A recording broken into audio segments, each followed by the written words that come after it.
मोक्षदा एकादशी व्रत कथा। धर्मराज युधिष्ठिर कहने लगे कि हे भगवान, मैंने मार्गशीर्ष कृष्ण एकादशी अर्थात उत्पन्ना एकादशी का सविस्तार वर्णन सुना। अब आप कृपा करके मुझे मार्गशीर्ष माह में शुक्ल पक्ष की एकादशी के विषय में भी बतलाइए। इस एकादशी का क्या नाम है तथा इसके व्रत का क्या विधान है, इसकी विधि क्या है, इसका व्रत करने से किस फल की प्राप्ति होती है, कृपया यह सब विधान पूर्वक कहिए। भगवान श्री कृष्ण बोले, मार्गशीर्ष माह के शुक्ल पक्ष में आने वाली इस एकादशी को मोक्षदा एकादशी कहा जाता है। यह व्रत मोक्ष देने वाला तथा चिंतामणि के समान सब कामनाएं पूर्ण करने वाला है, जिससे आप अपने पूर्वजों के दुखों को खत्म कर सकते हैं। इसका माहात्म्य मैं तुमसे कहता हूँ, सो ध्यान पूर्वक सुनो। मोक्षदा एकादशी व्रत कथा। गोकुल नाम के नगर में वैखानस नामक राजा राज्य करता था। उसके राज्य में चारों वेदों के ज्ञाता ब्राह्मण रहते थे। वह राजा अपनी प्रजा का पुत्रवत पालन करता था। एक बार रात्रि में राजा ने एक स्वप्न देखा कि उसके पिता नरक में हैं। उसे बड़ा आश्चर्य हुआ। प्रातः वह विद्वान ब्राह्मणों के पास गया और अपना स्वप्न सुनाया। कहा, मैंने अपने पिता को नरक में कष्ट उठाते देखा है। उन्होंने मुझसे कहा कि हे पुत्र, मैं नरक में पड़ा हूँ, यहाँ से तुम मुझे मुक्त कराओ। जब से मैंने ये वचन सुने हैं तब से मैं बहुत बेचैन हूँ। चित्त में बड़ी अशांति हो रही है। मुझे इस राज्य, धन, पुत्र, स्त्री, हाथी, घोड़े आदि में कुछ भी सुख प्रतीत नहीं होता, क्या करूं? राजा ने कहा, हे ब्राह्मण देवताओं, इस दुख के कारण मेरा शरीर जल रहा है। अब आप कृपा करके कोई तप, दान, व्रत आदि ऐसा उपाय बताइए जिससे मेरे पिता को मुक्ति मिल जाए। उस पुत्र का जीवन व्यर्थ है जो अपने माता पिता का उद्धार न कर सके। एक उत्तम पुत्र जो अपने माता पिता तथा पूर्वजों का उद्धार करता है, वह 1000 मूर्ख पुत्रों से अच्छा है।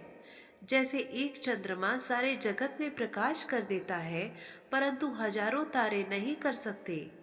ब्राह्मणों ने कहा, हे राजन, यहाँ पास ही भूत, भविष्य, वर्तमान के ज्ञाता पर्वत ऋषि का आश्रम है। आपकी समस्या का वह हल जरूर करेंगे। ऐसा सुनकर राजा मुनि के आश्रम पर गया। उस आश्रम में अनेक शांत चित्त योगी और मुनि तपस्वी रहा करते थे। उसी जगह पर पर्वत मुनि बैठे थे। राजा ने मुनि को साष्टांग दंडवत किया। मुनि ने राजा से सांगोपांग कुशल पूछा। राजा ने कहा कि महाराज, आपकी कृपा से मेरे राज्य में सब कुशल है, लेकिन अकस्मात मेरे चित्त में अत्यंत अशांति होने लगी है। ऐसा सुनकर पर्वत मुनि ने आंखें बंद की और भूत विचारने लगे।